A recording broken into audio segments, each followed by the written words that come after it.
It is nice to speak in English, yeah, but I'm not sure I will be able to speak in English well, yeah, for this a very heavy task for me. Yeah. Ilmu pengetahuan dalam Islamnya. Sebelumnya, ya, Dewan Guru ya, yang sama-sama kita muliakan ya. Tentu saja ya Pak Kiai, Ustaz Ferry, dan seluruh Dewan Guru ya, serta anak-anakku yang kami cintai dan disayangi. Kita akan berbicara, kita akan berbagi tentang ilmu pengetahuan dalam kebudayaan Islam. Sebenarnya bukan dalam Islam, tapi dalam kebudayaan Islam. Karena kita bicara dari sisi historisnya, dari sisi historisnya, ilmu pengetahuan. Substansi kebudayaan itu ada 3. Kalau kita bicara kebudayaan, substansinya itu ada 3. Jadi kalau kita membaca buku-buku tulisan para antropolog ya, orang-orang yang mendalami kebudayaan itu, ada lebih dari 100 definisi tentang ya, what is culture. Definisinya berbeda-beda, tergantung pada fokus masing-masing. Tapi kita bisa ya, melihat ya, dan membandingkan kemudian apa sebenarnya saripati yang ada dalam setiap definisi yang berjumlah ratusan itu. Dan Profesor Ucaraningrat merumuskan ya, menyaring, mengekstrak ya, ada 3 poin penting, 3 komponen penting yang membentuk konfigurasi, yang membentuk ya, kebudayaan. Yang pertama adalah yang disebut dengan sistem gagasan. Sistem gagasan, ide, ya, pengetahuan. Ya. Jadi dimanapun kita hidup, kebudayaan apapun pasti memiliki pengetahuan tersendiri, gagasan tersendiri, ya, ide tersendiri. Sistem gagasan ini yang melahirkan pengetahuan. Nanti kita jelaskan. Yang kedua adalah sistem perilaku. Ya. Jadi pertama berbentuk abstrak, yang kedua ini observable, yang bisa kita amati, perilaku. Ada gagasan, ada perilaku. Yang ketiga material, artefak, benda. Karena kita berperilaku, kita memerlukan benda-benda. Sebagai contoh, sholat adalah perilaku, gerakan yang bisa kita observasi. Tapi sholat juga harus didasari oleh sistem gagasan tersendiri, pengetahuan tersendiri. Sehingga sholat yang menjadi cara ibadahnya orang Islam beda dengan sembahyangnya orang Hindu. Apa yang membedakan? Konsepnya itu. Sistem ide, sistem gagasannya itu yang membedakan.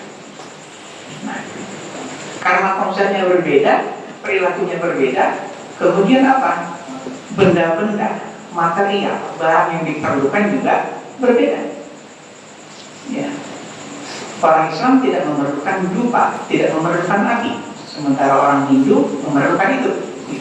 Kenapa? Karena sistem gagasannya itu. Dalam ilmu sosial ada 2 aliran penting, tapi saya bicara dalam kacamata Weber saja. Weber mengatakan bahwa perilaku seseorang dipengaruhi oleh ide, gagasan yang ada di kepala dia. Jadi kenapa Anda, anak-anak semuanya, kalau lewat di depan teman sebelayanya, ada nggak tangannya seperti ini? Ada nggak sedikit menunjuk? Kenapa? Tapi sebenarnya lewat di depan Ustaz, lewat di depan Pak Kiai, jalannya berbeda atau tidak? Kenapa berbeda? Ada sistem ide gagasan di kepala tentang konsep kesopanan, konsep hormat, segala macam. Jadi kata Weber, seseorang berbuat diorientasikan oleh ide gagasan yang ada di kepala dia. Nah, sekarang kita melihat Sistem ide gagasan sepenting apa? Dalam cara Weber tadi itu sangat penting. Oleh sebab itu kita perlu melihat bagaimana konsep, gagasan, pandangan, posisi, dan cara Islam mendefinisikan pengetahuan, karena itu bagian dari sistem gagasan itu. Nah, sistem gagasan itu apa saja sebelum saya masuk ke sana? Sistem gagasan yang berupa ide pengetahuan itu paling penting terangkum dalam bahasa. Jadi pengetahuan itu di mana disimpannya? Bahasa. Kita bisa menjadi seorang muslim saat ini tanpa pernah bertemu secara langsung dengan Nabi Muhammad SAW. Ya. Tapi kita tahu ajaran beliau, kita memahami dan kita mempraktikkan. Kenapa? Ada bahasa yang menjadi jembatan, yang menyimpan, yang mengkompres apa yang disampaikan oleh Nabi Muhammad itu. Ya.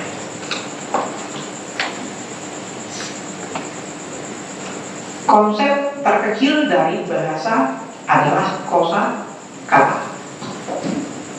Jadi pengetahuan itu disimpan dalam pengetahuan terkecil, yaitu kosakata. Nah, kita bisa mengukur seseorang itu berpengetahuan luas atau tidak, cerdas atau tidak dari kosakata yang dia gunakan. Ya. Kalau dia seorang pemimpin bicara kosakatanya itu yang berulang-ulang, ya, kita bisa mengukur pengetahuannya segitu. Kenapa? Karena kosakata inilah refleksi dari penguasaan kita pada pengetahuan.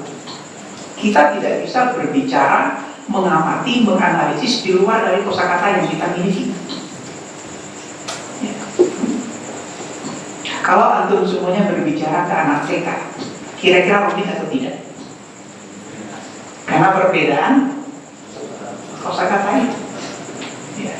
Orang tidak bisa berpikir di luar batas kosakatanya. Nah, ketika kosakata seseorang luas, dia juga akan memiliki cara berpikir yang luas. Coba sekarang di PowerPoint, ya, saya tampilkan gambar, contohnya jantung. Anatomi itu ada jantung. Ya.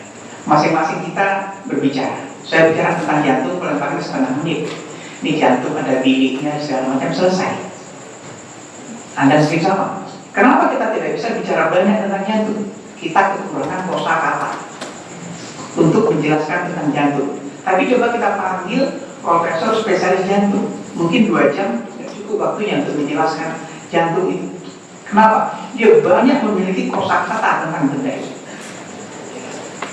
Jadi kebudayaan substansinya di situ. Makanya Clifford Geertz, antropolog Amerika yang meneliti tentang Islam di Indonesia, yang membagi Islam menjadi 3 itu dikotomi Islam apa sekali abangan, priai, santri. Ya, kita di santri ini ya. Clifford Geertz itu dibiayai oleh Pentagon, ya, Departemen Pertahanan Amerika. Ya, mungkin ya kita berpikir kenapa Pentagon mengirim antropolog? Ya, kenapa itu softwarenya di situ? Ya, untuk memahami kita itu software kita diamati dulu, dipahami dulu. Makanya mudah bagi Amerika untuk menunjukkan kita software kita itu. Ya, kemudian ya 10 tahun yang lalu dikirim lagi tim antropolog berikutnya untuk mengupdate data yang telah dikumpulkan oleh Clifford Geertz itu. Nah, Clifford Geertz mengatakan bahwa culture is language. Kebudayaan itu adalah bahasa.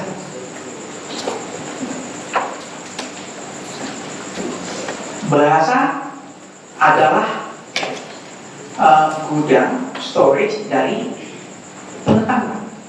Bahasa adalah refleksi dari sistem sosial.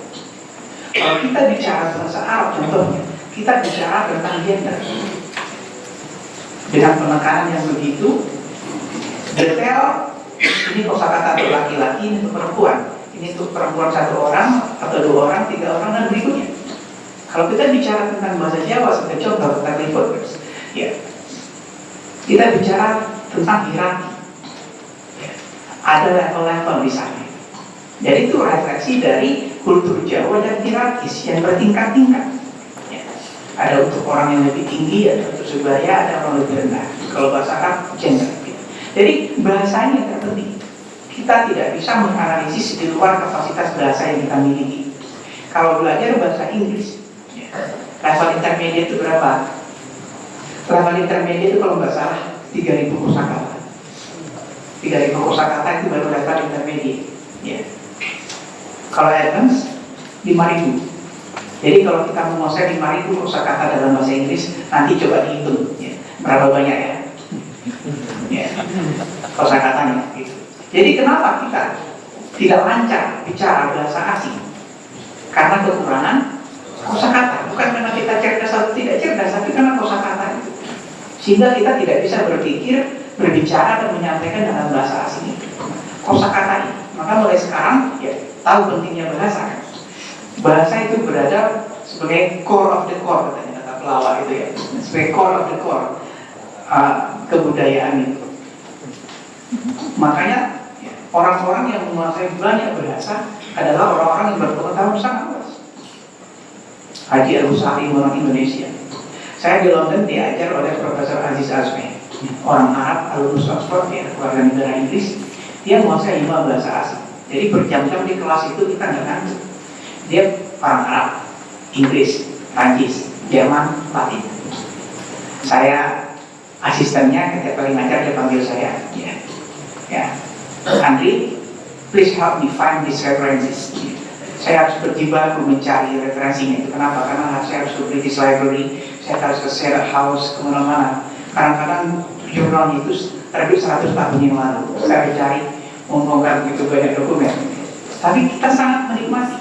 Kenapa? Karena dia menguasai 5 bahasa asing, referensinya begitu banyak, dan itulah refleksi dari penguasaannya pada bahasa itu. Itu yang disebut oleh Catur, ya, keanamnya, ya, yang diajar oleh Profesor Fadlur Rahman yang menguasai juga 7 bahasa, sehingga ketika menjelaskan tafsir Al-Quran itu, ya, dari begitu banyak referensi. Ya. Jadi sistem gagasan yang menjadi inti kebudayaan manusia itu substansinya adalah bahasa. Ya. Jadi mulai sekarang, ya, perdalam bahasa sebanyak-banyaknya. Arab Inggris itu masih kurang. Ya. Jangan berbangga sudah menguasai Arab Inggris, itu masih kurang. Ya. Ya. Harus ditambah lagi dengan berbagai bahasa asing sehingga kepala kita jauh lebih berisi. Ini yang pertama ya, bahasa sebagai refleksi dari sistem gagasan. Yang kedua, sistem perilaku. Sistem perilaku tadi saya katakan ya, yang menjadi salah satu inti. Kenapa kita dalam Islam ya, sangat menghargai pengetahuan? Karena sistem ide, gagasan, sistem pengetahuan dalam Islam itu sangat menekankan pentingnya pengetahuan. Ya, tadi Pak Kiai sudah menyampaikan, membaca ayat yang berkenaan dengan itu. Ya, ini sekedar pengulangan. Saya pernah berdiskusi dengan para ustadz, tuan guru, saya sekedar pengulangan untuk anak-anak semuanya. Bagaimana ya, penghargaan Islam pada pengetahuan itu? Kita lihat ya, mulai dari ayat pertama turun sampai hari kiamat.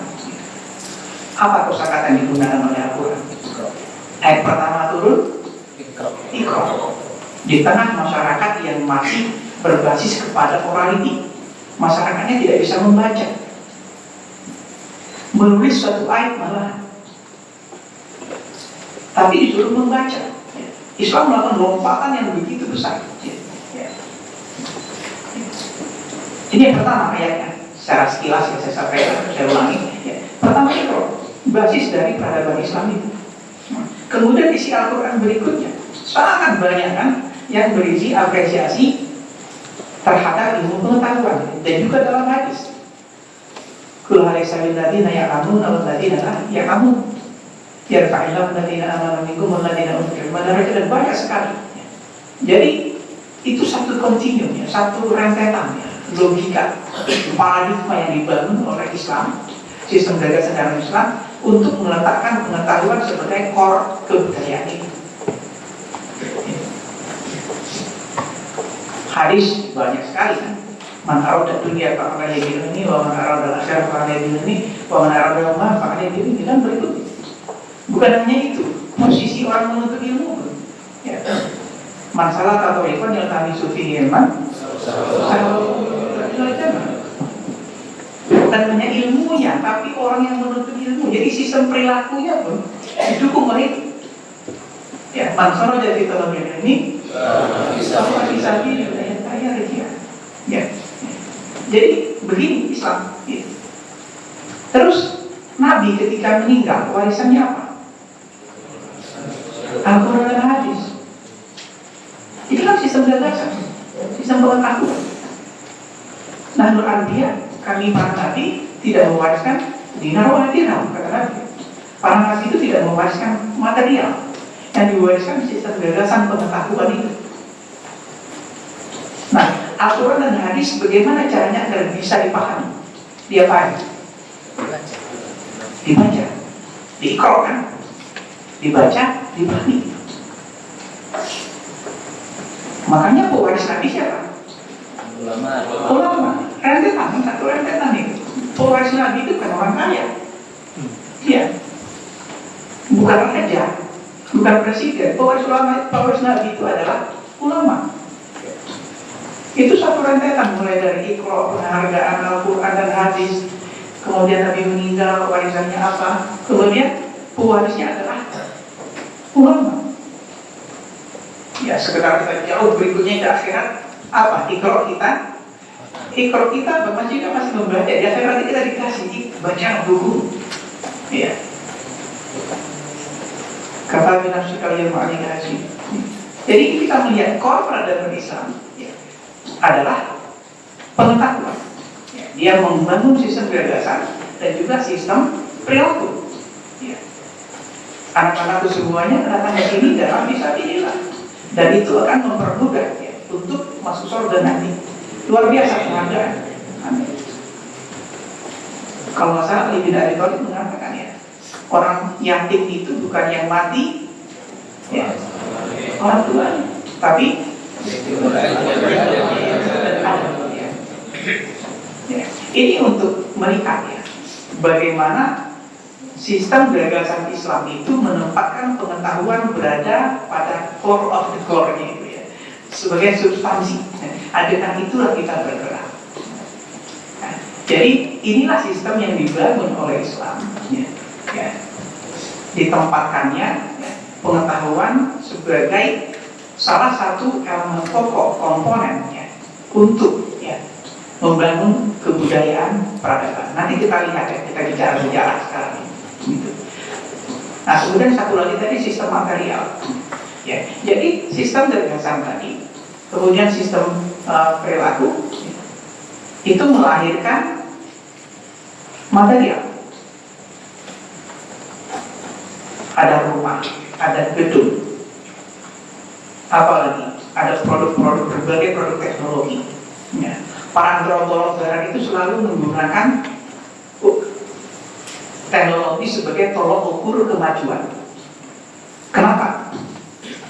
Karena teknologi adalah simbol dari kemampuan manusia menyelesaikan permasalahan yang dihadapi.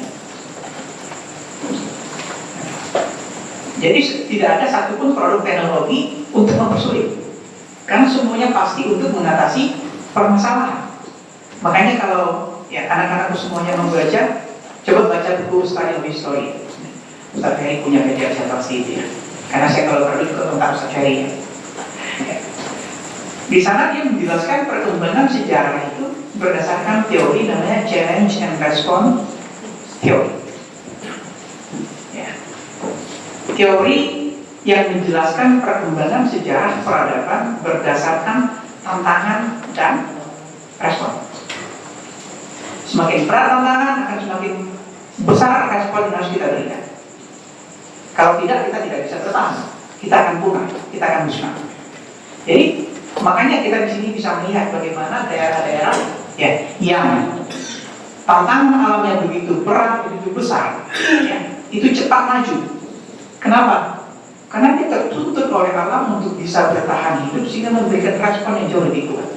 Sebaliknya di Indonesia, ya, alamnya rumah Pak Al-Jinawi ini ya, tongkat ditanam hidup, batu juga hidup ya, sangat makmur. Kita begini, ya, karena respon kita bisa bertahan hidup tidak perlu sekuat respon orang.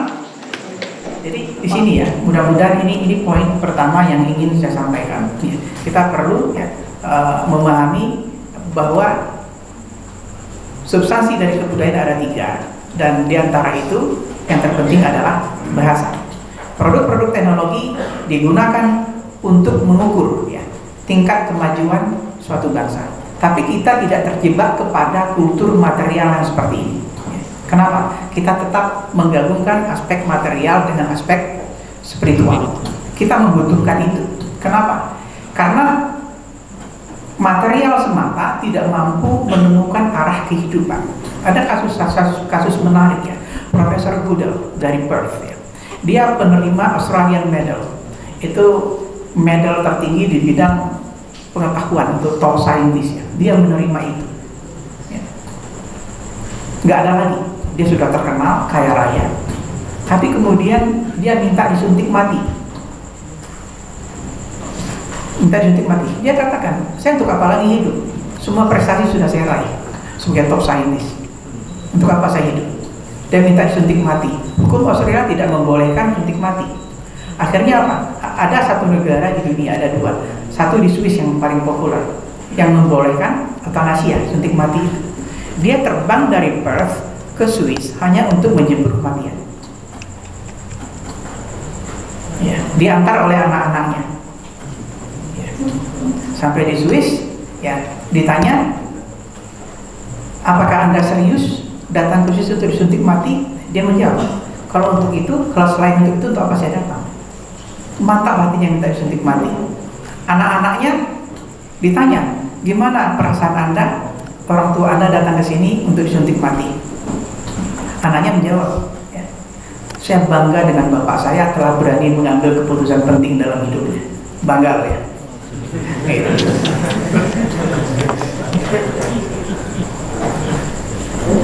We are very proud of him ya. Kenapa? Sisi spiritual itu ya, penghargaan kepada kehidupan yang sangat sakral, sangat suci dalam Islam, dalam agama-agama itu gagal ditemukan bahkan oleh seorang top scientist. Gitu. Jadi tadi saya katakan teknologi sebagai tolok ukur kemajuan, tapi kita sebagai seorang muslim tetap menggabungkan dengan sisi spiritual ya. Oke, itu sebagai pengantar ya, untuk melihat apa yang kita maksud dengan kebudayaan di sini ya. Dan kalau kita bicara peradaban ya, peradaban ada banyak sekali definisi, tapi banyak yang mengatakan itu berkaitan dengan sisi material dari suatu kebudayaan. Kebudayaan itu lebih besar ya. Peradaban adalah bagian dari itu. Ini pemahaman saya. Tapi kalau ada yang menemukan berbeda, ya itu pemahaman yang berbeda. Kalau saya menganut pemahaman ini, dalam presentasi ini ya kita bicara tentang definisi. Bagaimana pengetahuan berkembang. Saya sedikit membawa ke sisi sejarah ya, sekedar untuk melihat bahwa pengetahuan adalah warisan terpenting dunia. Kemudian bagaimana transformasi pengetahuan ke dalam peradaban Islam. Kemudian bagaimana pengetahuan dalam peradaban Islam. Nah, dalam peradaban Islam, ya, dalam kebudayaan Islam, pengetahuan itu didefinisikan secara berbeda-beda ya. Ada klasifikasinya. Ya. Ibnu Sina membagi pengetahuan itu menjadi pengetahuan nakal, pengetahuan teoretis dan pengetahuan praktis ya. Jadi pengetahuan itu ada yang bersifat teoretik, ada yang bersifat praktikal. Itu versi Ibnu Sina ya, gitu ya. Kalau versi Ibnu Khaldun ada juga banyak sarjana yang lain, tapi yang saya baca Ibnu Khaldun, pengetahuan itu bisa dibagi 2, nakal dan akal. Itu yang sering kita pakai ya, nakliyah dengan akliyah. Pengetahuan yang berbasis kepada teks, nas, normatif, dan pengetahuan yang berbasis kepada akal, hasil interpretasi, hasil perenungan. Ini versi Ibnu Khaldun. Ada versi Al-Khwarizmi. Ada ilmu agama, al-ulum syariah, ada al-ulum syariah. Gitu. Jadi ada banyak sekali definisi-definisi pengetahuan yang dikemukakan oleh para ulama, para sarjana muslim. Gitu. Nah, sekarang yang kita maksud pengetahuan apa? Pengetahuan yang kita maksud sekarang adalah seluruh dimensi pengetahuan itu. Islam tidak menekankan hanya pada satu jenis pengetahuan saja. Buktinya apa? Kita bisa menemukan banyak sekali pokok-pokok pikiran, berbagai macam cabang pengetahuan dalam Al-Quran. Al-Quran berbicara mengenai proses penciptaan, ya, alam semesta sampai bayi dalam kandungan. Al-Quran berbicara tentang laut. Al-Quran berbicara tentang apa lagi? Terciptanya bintang-bintang. Al-Quran berbicara tentang mutiara di lautan, banyak sekali, ya. Ya. Tentang susu, tentang madu. Ya. Jadi ini untuk menjelaskan bahwa pengetahuan yang kita maksud di sini menyangkut, ya, bukan hanya pengetahuan keagamaan, tapi juga pengetahuan umum, pengetahuan sekuler. Jadi kalau saya lebih sepakat kita menghapus dikotomi itu. Itu salah satu alasan kenapa Gontor dan cabang-cabangnya itu mengatakan bahwa di pondoknya 100% agama dan 100% umum, ya. Pengetahuannya itu. Definisi modern, ya, ini secara sekilas saya jelaskan, ya. Pengetahuan dibagi dua, bukan berdasarkan dimensi normatif dan normatifnya, ya. Bukan berdasarkan dimensi transenden dan tidak transenden, jadi ilahiyah dan tidak ilahiyah, tapi berdasarkan objek pengetahuannya itu.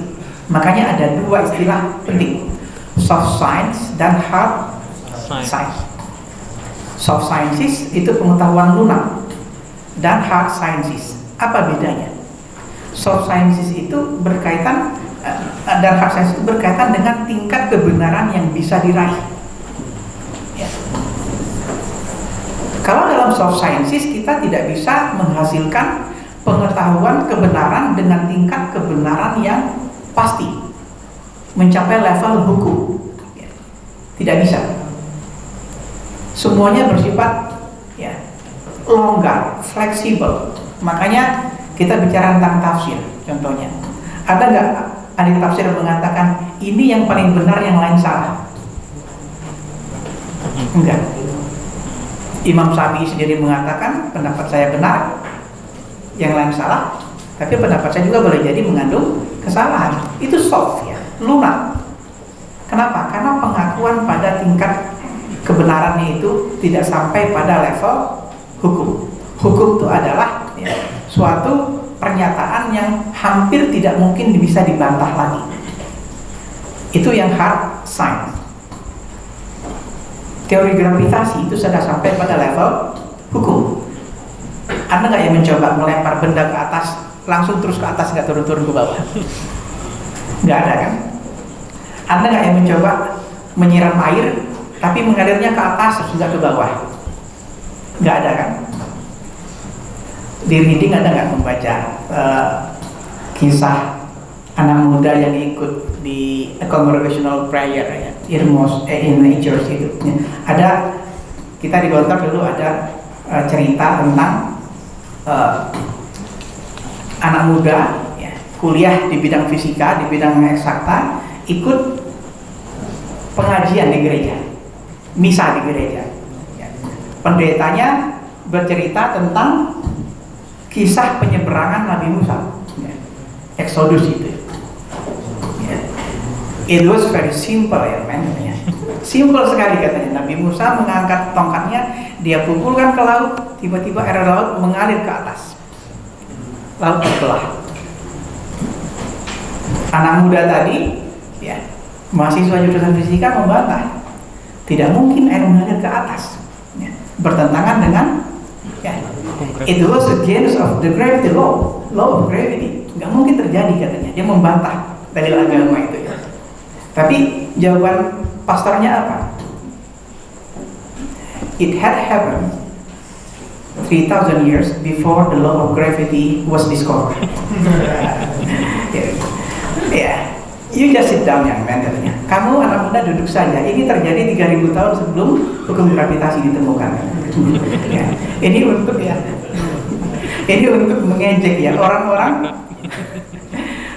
yang terlalu berpikir rasional. Ya. Lupa dia ada dimensi lain yang dipahami dalam agama, ya, yang boleh jadi bertentangan. Makanya untuk tingkat kebenaran ini, kalau Ustaz Ferry yang jago filsafat ya gitu. Saya menggunakan istilah yang sering digunakan oleh para filosof, kebenaran-kebenaran yang bersifat logis tapi suprarasional. Gitu. Nabi Ibrahim dibakar panasan atau kedinginan? Itu kira-kira bertentangan dengan hukum alam? Bertentangan. Berarti Al-Quran salah atau benar? Itu saya katakan tadi ya, sama seperti Nabi Musa tadi. Tetap ada pengecualian karena kita mengakui adanya kebenaran yang bersifat supra-rasional gitu. Tapi kalau Anda murni penganut saintisme, Anda akan mengatakan bahwa dalil-dalil agama salah gitu. Nah itu orang-orang yang mabuk dengan sains itu, yang mencoba untuk merasionalisasi seluruh ajaran agama ya. Anti kenabian, nggak ada nabi itu, gimana melogikan malaikat datang membawa sesuatu. Itu orang-orang yang sok-sok ilmiah ya. Tidak semua dimensi kehidupan itu bisa dirasionalisasi. Kalau Anda menjadi seorang positivistik ya, yang mengatakan bahwa kebenaran itu harus ya bisa diukur, bisa dinilai, bisa terjadi berulang-ulang, karena itu bisa diuji coba, Anda akan memaksa diri Anda untuk menjadi seorang ateis ya. Kenapa? Banyak dalil dalam agama yang tertolak dengan itu ya, yang tidak sesuai gitu ya. Jadi ini ya, soft science dan hard science. Oleh sebab itu, penjelasan-penjelasan dalam, sebentar saya sampai jam berapa bicara? Jam 9.30. Oke. Ya, penjelasan-penjelasan dalam ilmu sosial, ilmu yang lunak itu bersifat menggambarkan, mendeskripsikan. Itu yang kita temukan dalam tafsir, hadis, antropologi, sosiologi, psikologi ya. Sementara dalam ilmu yang keras itu sifatnya adalah menjelaskan. Jadi beda ya antara mendeskripsikan, memahami dengan menjelaskan. Yang satu understanding, yang satu explaining. Itu berbeda. Oke. Ini sudah ya. Nah, bagaimana pengetahuan itu berkembang?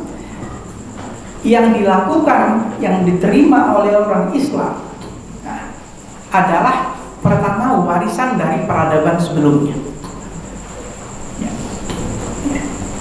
Jadi, dalam sosiologi pengetahuan, salah satu teori menjelaskan bagaimana pengetahuan itu berkembang. Dijelaskan dengan dalam kacamata teori akumulasi, teori penumpukan-penumpukan. Kalau kita membangun dinding, kita pertama membangun batu bata di bawahnya. Ada lapisan berikutnya batu bata sampai dinding itu tinggi bermeter-meter. Ada akumulasi batu bata sehingga semakin lama semakin tinggi. Nah, kita seperti itu. Pengetahuan kita ini tidak dimulai dari nol, tapi hasil dari akumulasi yang telah dimulai oleh ribuan tahun sebelumnya. Ya.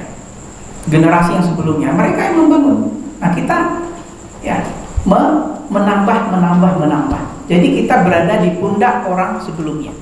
Dan nanti setelah kita, orang-orang akan berada di atas pundak kita. Kita bisa mengukur kemajuan suatu bangsa berdasarkan ya besar kecilnya akumulasi ini. Kalau Arkon ada teori al-mufakkar dengan al-la-mufakkar fi. Al-mufakkar thinkable, al-la-mufakkar unthinkable. Jadi ada yang sudah terpikirkan, ada yang belum terpikirkan. Kita bisa melihat suatu bangsa, suatu kelompok budaya itu maju atau tidak dari seberapa besar jumlah yang belum terpikirkan dan seberapa besar yang sudah terpikirkan. Gampangnya coba kita ke Eropa di bidang teknologi. Saya contohnya ke Eropa, saya melihat sesuatu yang belum ada di kepala saya, tapi mereka sudah memakainya. Itu artinya bagi saya itu belum terpikirkan, tapi bagi mereka sudah terpikirkan. Bagi kita masih unthinkable, tapi bagi dia sudah thinkable. Gitu. Gampangnya begitu. Pondok, ya. Ada pondok yang sudah maju, yang thinkable-nya sudah luas. Tapi ada juga yang masih memulai tersiau-siau dari bawah, unthinkable semuanya. Gitu. Jadi ini ya, untuk melihatnya, pengetahuan berkembang dari kumpulan dari yang thinkable tadi. Semakin banyak storage thinkable itu, semakin maju pengetahuannya. Nah, di sini kita melihat bagaimana posisi negara-negara Muslim sekarang. Tidak satu pun tergolong negara maju. Kenapa tidak tergolong negara maju? Aspek thinkable-nya nggak banyak. Anda ke Timur Tengah, negara-negara tertentu kaya-kaya, peralatannya modern semua, tapi jangan lupa mereka konsumen. Mereka punya uang beli. Jadi bukan produk dari sistem pengetahuan mereka. Gitu.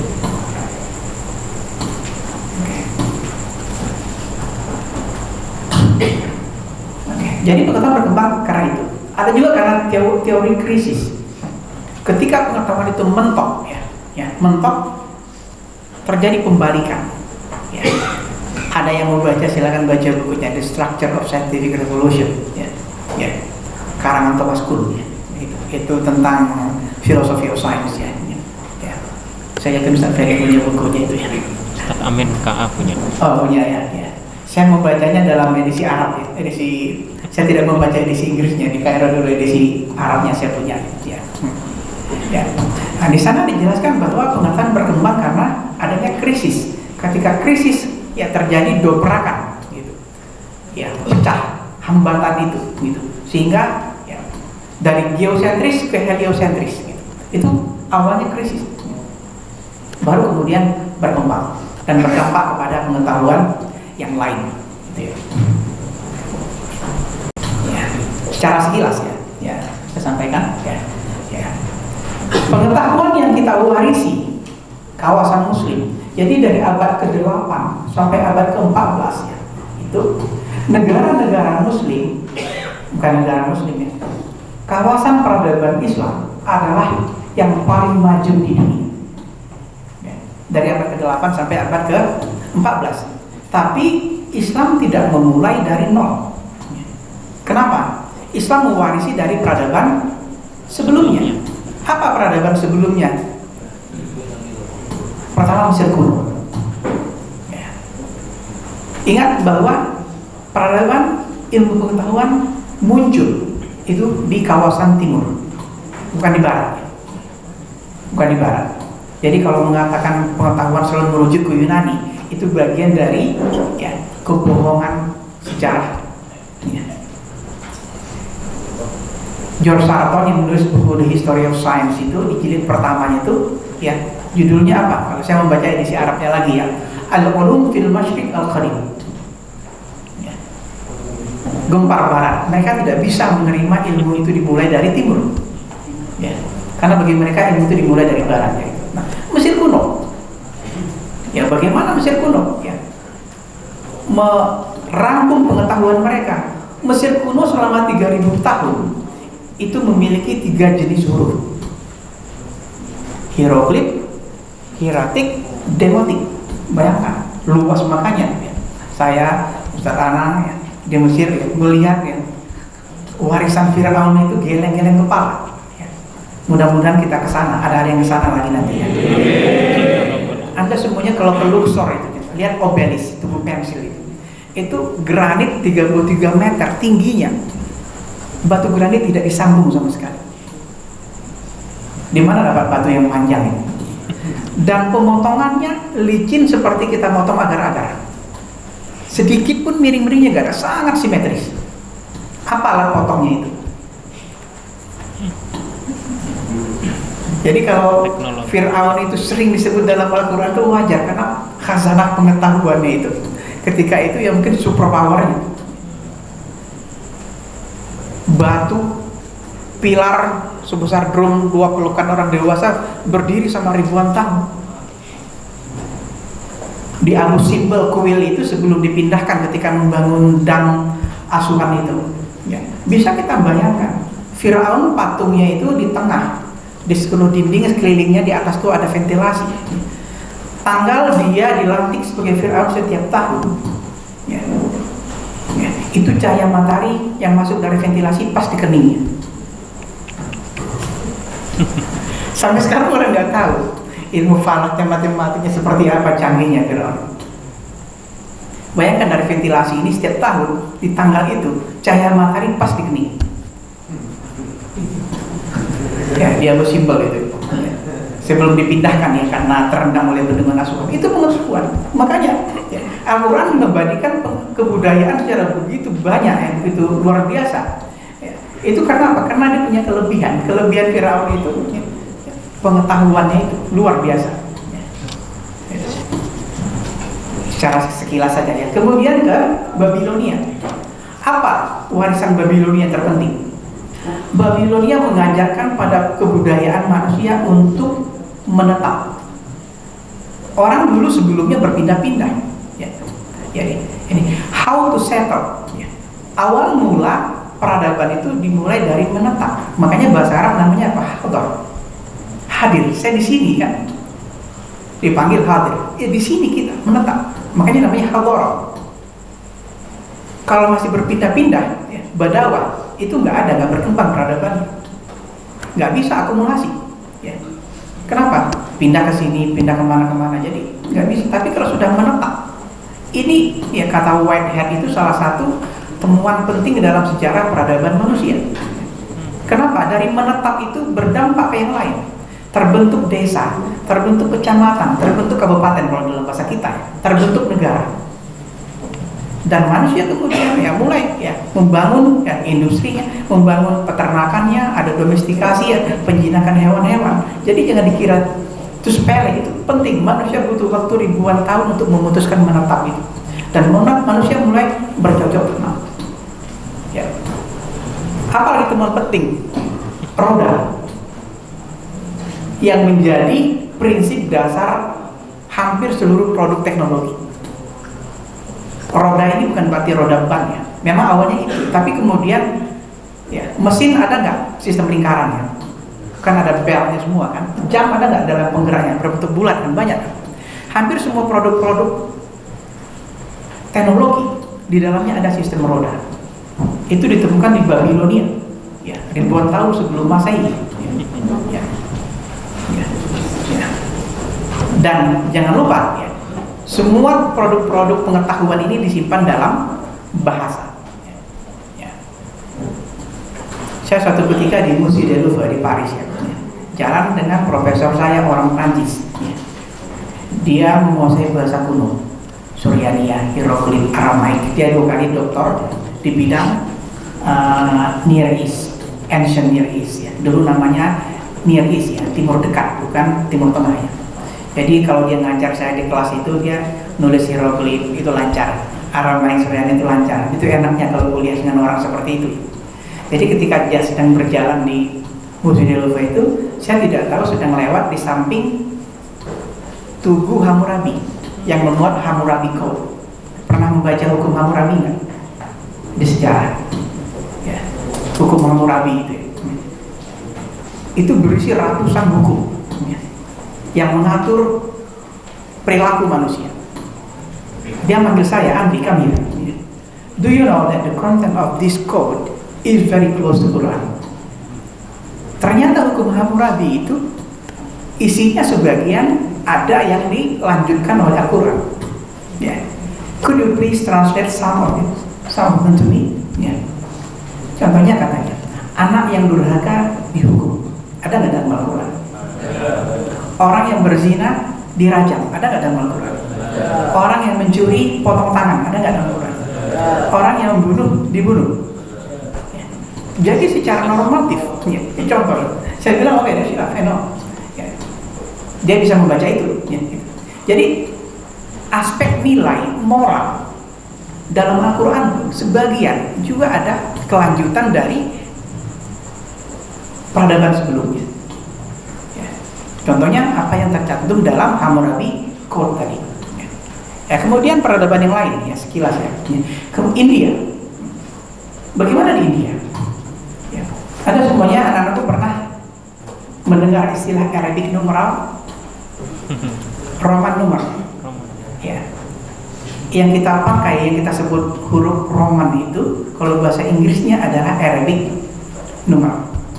Jadi 1, 2, itu kalau bahasa Inggrisnya bukan huruf Romawi, itu namanya huruf Arab. Karena huruf Romawi adalah huruf 1 yang Vivoltus, X, kalau itu huruf Romawi. Itu ada huruf Arab. Itu. Kenapa? Huruf-huruf ini ditemukan orang Arab dan dipakai dalam bahasa pengetahuan karena dia memiliki rasio legis. Kenapa? Ada puluhan, ada satuan, ada puluhan, ada ratusan, ada ribuan. Jadi tidak perlu menulis panjang-panjang. Ya. Dipercanggih oleh temuan ahli matematika Muslim dengan ditambahkan sifar 0. 1, 10 cukup 1, 0. 100 cukup 1, 0, 0. Coba bandingkan kita tulis huruf Romawi. Panjang sekali kan? Yang penting apa? Tidak ada logika di balik huruf Romawi itu. Nah, dalam huruf yang ditemukan ini ada logikanya. Ini sumbangan penting peradaban Islam dalam peradaban pengetahuan. Nah, Yunani Romawi, ya pengetahuan kuno tadi berpindah ke Romawi, ke Yunani. Nah, orang Islam memindahkan dari kebudayaan Yunani tadi. Jadi sampai abad ke-8 itu masih dipegang oleh Yunani Romawi. Tapi jangan lupa, orang Yunani itu tahu huruf, tahu angka, itu dari orang Asia. Orang Romawi itu tahu 1, 2, 3 berhitung itu setelah berdagang dengan orang Libanon. Dulu namanya Tunisia. Kalau bahasa Qurannya Kanaan. Kanaan itu bahasa kuno artinya daerah dataran rendah. Kenapa dataran rendah? Terletak di sepanjang pantai Laut Tengah. Nabi Ibrahim berasal dari situ. Gitu. Itu kawasan yang sangat maju, ya. Jago membuat kapal dan menguasai perdagangan di Laut Tengah. Orang Yunani belajar di situ. Gitu. Lah baru, ya, dari abad ke-8 sampai ke-14 peradaban Islam menguasai teknologi, pengetahuan. Abad 14 ke atas baru Barat. Ya. Jadi Islam adalah salah satu pewaris dalam step perkembangan pengetahuan itu. Nah,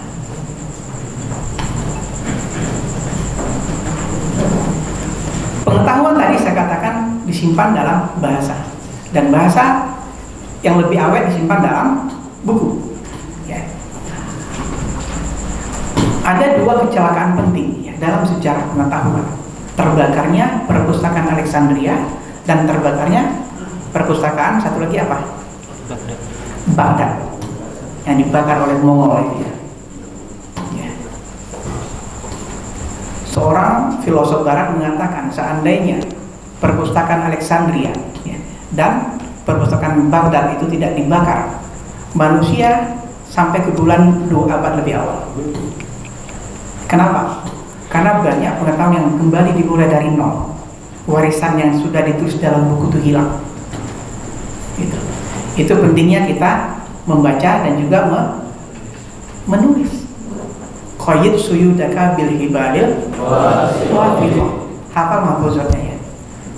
Saya memiliki banyak buku-buku seperti ini ya, seperti ini. Tapi yang apa? Itu ada banyak itu hasil bacaan saya. Saya di pustaka itu membaca nulis. Yang penting saya tulis. Jadi mulai sekarang biasakan ya apa yang dibaca itu ditulis. Itu akan jauh lebih ingat dibanding membaca saja, tidak ditulis apa-apa. Biasakan ya gitu. Saya banyak buku-buku yang saya rujuk kapanpun. Ya, yang mungkin ya tidak bisa dibayangkan ketika saya menulis S3 saya di Sydney. Saya menggunakan catatan saya ketika saya dapat fellowship di American University in Cairo tahun 2004 contohnya. Gitu. Saya pakai 10 tahun kemudian. Dan banyak, dan ini bukan hanya praktik di dunia muslim. Saya ketika bertemu dengan profesor saya dari Harvard, dia menanya, Andri, do you write what you read? Ya, ternyata di barat seperti itu juga. Apakah kamu membaca apa yang kamu menulis apa yang kamu baca? Saya bilang yes, ya, that's good. Ya. Harus. Ya. Jadi jangan malas ya, jangan malas gitu ya. Gitu. Ya. Jadi kecelakaan dalam perpustakaan tadi adalah musibah dalam pengetahuan. Gitu. Ya. Ada satu cerita menarik ya. Ini saya lompat ya. Ya. Ketika saya belajar Egiptologi ya. Keluasan sejarah Firaun ditemukan ketika batu Rosetta Hajar Ar-Rasyid, itu bahasa Arabnya, itu berhasil dibaca oleh Champollion. Champollion harus belajar 5 bahasa kuno untuk bisa membaca prasasti itu, dan dia membacanya selama 9 tahun lebih. Anda bayangkan gimana etosnya itu, membaca satu batu prasasti selama 9 tahun. Dan 2 negara bermusuhan, Inggris dan Prancis di Mesir. Ketika Napoleon pergi meninggalkan Mesir karena kalah perang melawan Inggris, Inggris bisa menembak menenggelamkan kapal-kapal Prancis itu. Tapi Inggris menahan diri. Apa sebabnya? Karena Prancis banyak membawa papirus-papirus. Jadi kata Inggris, kalau kami tembak dia, ilmu itu akan hilang. Jadi biar dia selamat. Itu musuh besarnya dibiarkan hidup karena menghargai pengetahuan itu. Jadi jangan sampai ada yang menjual bukunya ya. Buku yang sudah dibeli itu jangan dijual ya. Dirawat, dijaga. 2 musuh saja berperang itu bisa menahan diri itu karena penghargaan pada pengetahuan. Itu sistem perilaku dalam Islam karena ada basis normatifnya dalam sistem ide gagasan kita. Gitu. Ya. Dan juga jangan pernah menyesal membeli buku. Ya. Saya kayak anak di Kairo itu Minhaj Azhariyah itu kami bagi 3, sepertiga untuk beli buku, sepertiga untuk kebutuhan sehari-hari, ya sepertiga untuk hidup sebagai aktivis ya. Gitu. Harus gitu. Jangan ada yang akan kita baca gitu ya.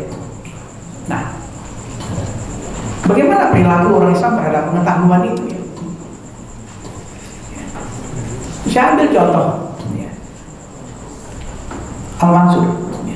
Suatu ketika datang utusan dari India, satu rombongan datang ke Al-Mansur. Ternyata dari rombongan tadi ada salah seorang di antaranya merupakan ahli falak terkenal di India. Apa sikap Al-Mansur? Dipanggil sama dia, ya. Kamu tolong tulis ringkasan ilmu falak yang kamu ingat. Saya bayar mahal. Akhirnya apa? Dia diberi ruang, fasilitas, suruh nulis. Itu yang ditinggalkan untuk kaum muslim di Baghdad. Bukunya itu Sinhid ya, gitu. Dan jangan lupa orang Islam ya, Ibnu Shatir ya, bisa mengkritik teori geosentris karena bantuan dari ilmu falak India tadi, menggabungkannya dengan warisan Yunani ya, sehingga lahir buku Ibnu Shatir Asyukuk ala Ptolemy. Saya membeli buku itu ketika jalan di trotoar di pinggiran kota Kairo ya. Jadi biasanya ada ya, amu-amu itu yang menjual, dibentangkannya ya kain, nanti sebarnya buku. Saya gak sengaja lihat ada buku Asyukuk ala Ptolemy, saya beli. Buku ini lahir karena peran Al-Mansur ya, yang meminta salah satu utusan India untuk menulis ringkasan ya, ilmu falak, digabungkan dengan Al-Majesty, warisan Yunani kuno. Gabungan dari itu muncul kritik dan terhadap teori geosentris sehingga melahirkan teori heliosentris. Nah, muncul Copernicus berikutnya, muncul Galileo. Makanya dalam buku The Rise of Early Modern Science karangan Tobias Haf itu dikatakan bukan masanya lagi untuk bertanya apakah Barat, apakah Copernicus dengan Galileo itu terpengaruh atau tidak oleh pikiran para sarjana Muslim. Yang lebih tepat adalah kapan dan di mana dia membaca buku-buku orang Arab itu. karena keterpengaruhannya sudah pasti. Gitu. Ya dari mana dia tiba-tiba tahu bisa mengkritik, oh ini ada teori heliosentris, tiba-tiba ujuk-ujuk seperti itu. Kenapa? Dia berusaha untuk memutus rantai persebaran pengetahuan itu. Peran Islam sangat besar di situ. Gitu. Ya. Nah, bagaimana proses transformasi pengetahuan ini? Ya lewat futuhat, ya. Ekspansi wilayah, perpindahan ibu kota. Ini penting ya, perpindahan ibu kota dari Madinah ke Damaskus dalam sejarah peradaban Islam untuk perkembangan pengetahuan sangat sakral, sangat penting. Kenapa? Karena di Madinah ya, yang diajarkan hanya ilmu yang kita sebut sekarang ilmu agama, Al-Quran, hadis, faraid. Kenapa seperti itu? Semenanjung Hijaz itu adalah kawasan yang paling sangat sedikit terpengaruh oleh budaya asing. Ya. Jadi Nabi Muhammad itu lahir benar-benar dari kawasan yang orisinil, yang pure. Kenapa? Itu kawasan yang terdiri dari jutaan kilometer padang pasir, dan kita tahu karakter padang pasir. Ya. Kalau tidak tahu jangan pernah masuk ke dalamnya, bunuh diri. Air tak ada, pohon tidak ada, makanan tidak ada. Bukan hanya itu, kalau sudah masuk ke dalam, hitungan menit jejak kita akan hilang. Kenapa? Di atas pasir itu akan hilang. Jadi tidak ada signpost, tidak ada penanda di situ. Makanya kawasan tempat Nabi Hijaz itu steril. Orang Romawi nggak berani masuk ke sana. Nggak ada tentara Romawi di sana. Jadi Nabi lahir dari kawasan yang sangat steril itu. Nah, pengetahuan yang berkembang di sana otomatis juga hasil masyarakat itu. Hanya ada apa? Genealogi, ilmu nasab, syair. Nggak ada ilmu falak, ilmu kimia segala macam nggak ada di sana. Nah, itu yang diajarkan di Madinah.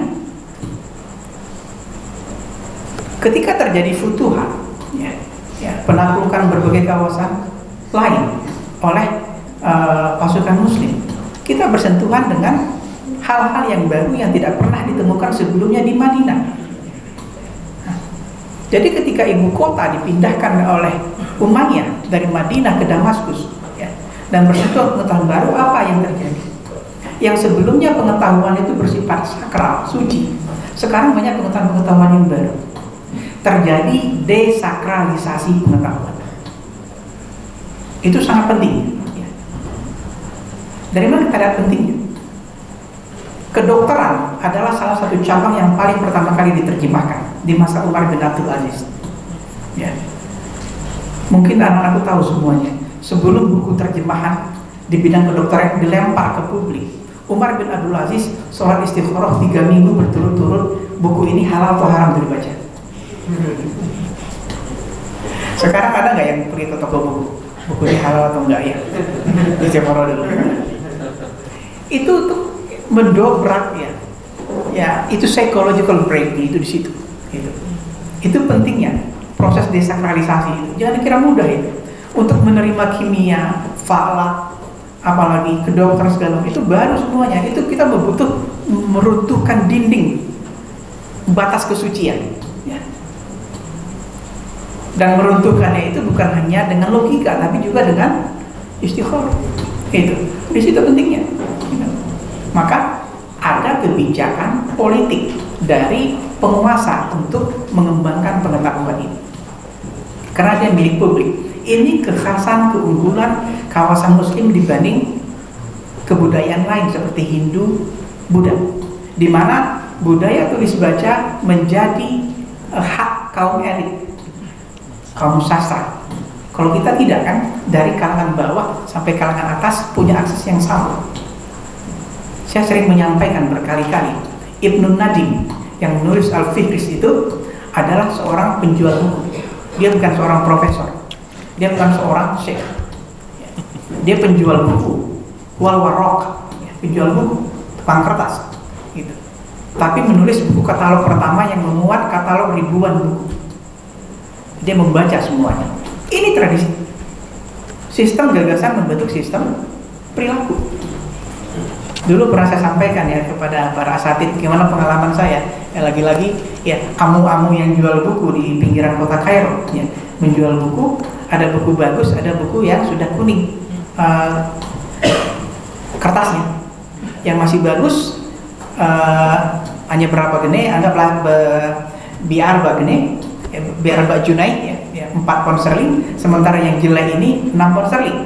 Saya ledek, ini buku udah jelek kok 6 pound sterling. Anda bayangkan orang yang pakai gamis kumuh dekit itu berdebat dengan saya. Ya Uni, kamu tahu nggak buku jelek ini ditulis oleh Pitirim Sorokin, sosiolog terkenal Amerika, diterangkan isinya. Itu ya, simbol ya. Saya tercengang, dia membaca rupanya, pantesan dia tahu, dijualnya mahal. Itu simbol ya. Penjual buku luar di pinggir jalan itu membaca buku-buku. Bagaimana kita yang belajar di kelas ternyata nggak membaca buku-buku yang kita bawa? Itu yang kalimar yahmil asfarin. Seperti himar yang membawa asfar itu di situ ya. Dia nggak mengerti, dia membawa banyak buku tapi dia nggak mengerti karena nggak membaca. Nah, kultur Islam yang seperti yang direfleksikan, yang dicontohkan oleh Amnu tadi di Mesir itu sistem perilakunya seperti itu. Imam Syafi'i katanya kan nggak sempat tahajud tiap malam. Kenapa? Membaca dan merenung, berpikir. Ini ya yang menjadi pokok ya. Ini yang saya sebut sebagai religious imperatif ya. Religious imperatif dalam peradaban Islam. Jadi sistem gagasan membentuk sistem perilaku yang menjadikan pengetahuan sebagai core. Ya.